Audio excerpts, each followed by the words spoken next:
बीवी सब कुछ बर्दाश्त कर सकती है, लेकिन लड़ाई के बाद सोता हुआ शौहर बर्दाश्त नहीं कर सकता। हाँ, ये सो कैसे रहा लड़ाई के बाद? हाँ, वाह वाह। मैं लड़ाई के बाद ही सोता हूँ। अब एक खातून कह रही है कि शौहर को इतना भी सुकून नहीं देना चाहिए कि वो शादी को अच्छी चीज समझकर दूसरी करने का सोचे। बीवियां कितना ही काजू बादाम खा ले, किस्ता आदमी ही है।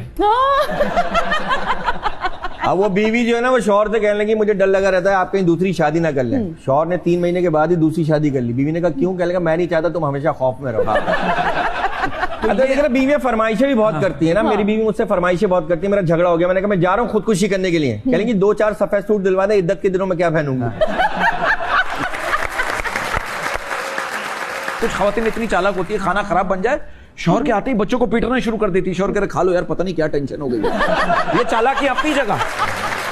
बगैर शादी के भी ये ऑब्जर्वेशन। ये शादी जब तो नहीं हो रही। अगर हो जाती तो फिर मैं यही होता, यूं करके दाढ़ी ये इसने रिसर्च बहुत ज्यादा की है, इसलिए नहीं कर पा रहा ये।